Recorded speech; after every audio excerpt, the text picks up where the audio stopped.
Halo tuan dan puan sekalian, selamat datang di Tentang Videografi.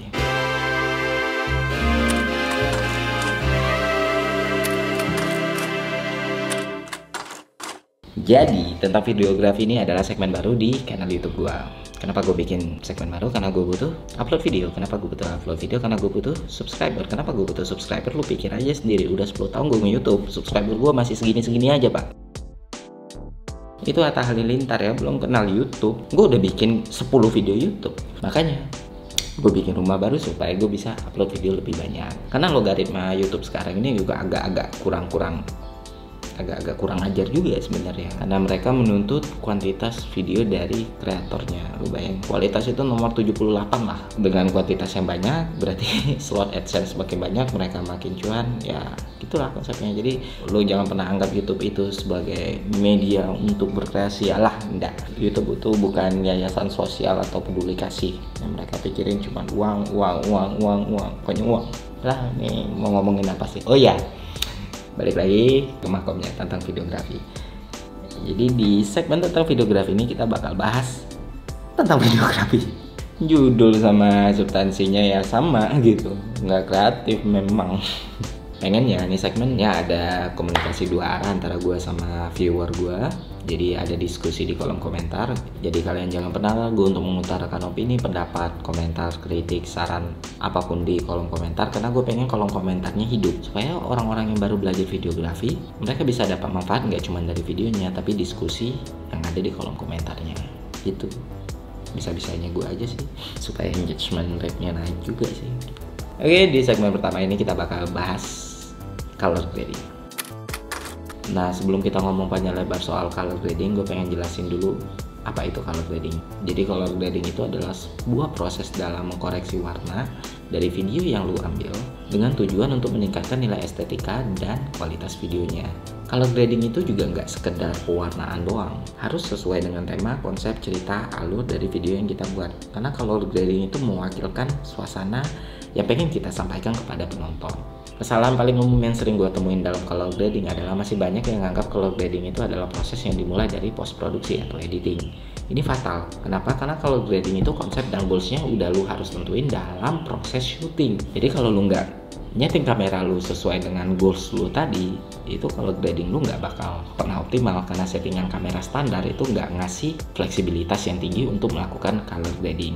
Nah, karena kebutuhan tadi, makanya hampir seluruh pabrikan kamera ngasih lock mode. Apa itu lock mode? Itu adalah cara merekam kamera dengan menggunakan kurva logaritmik. Lu bisa nangkapin detail yang lebih jelas dan dynamic range yang jauh lebih luas ketimbang lu pakai settingan kamera biasa, yang mana itu gunain kurva linear. Ketika lu pakai lock mode, footage lu bakal jadi kayak gini.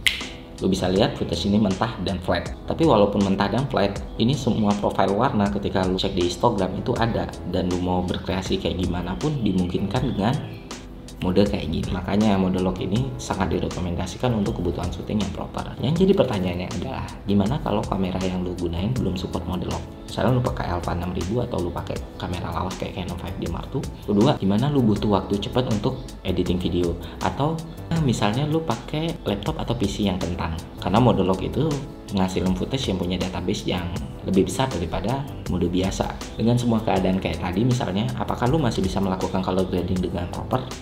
Ya jawabannya masih simple, dengan menggunakan Natural Customize. Ini sebenarnya metode yang gue temuin secara nggak sengaja karena tuntutan pekerjaan gue yang mengharuskan gue produksi video secara cepat. Jadi gue nganggap ketika gue menggunakan S-Log itu waktu gue terhambat.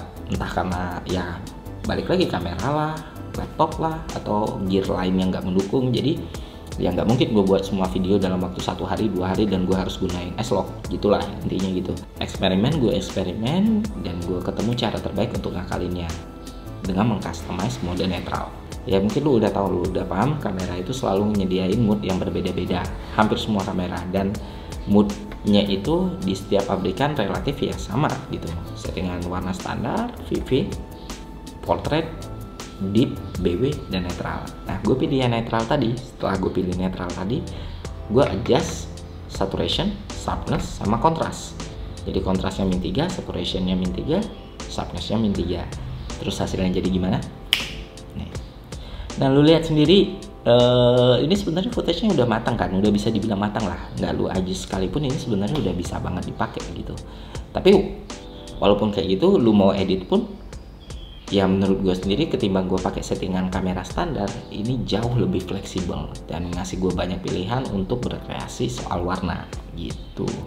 Contohnya gue pengen jadiin moodnya kayak gini, gue pengen bikin suasananya kayak gini, atau gue pengen jadiin kayak gini, ya gue punya banyak pilihan lah. Nah itu tadi cara gue color grading. Simple kan, mudah kan?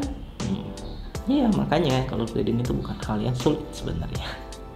Terus kenapa videonya agak panjang ya, karena gue pengen panjangin durasinya aja. Kenapa gue pengen panjangin durasinya? Karena tentuan algoritma YouTube tadi.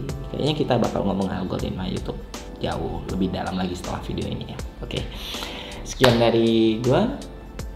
Sampai jumpa di tentang videografi selanjutnya. Jangan lupa subscribe dan komentar. Ya komentar supaya hidup gitu loh, supaya ada diskusi. Oke, see ya.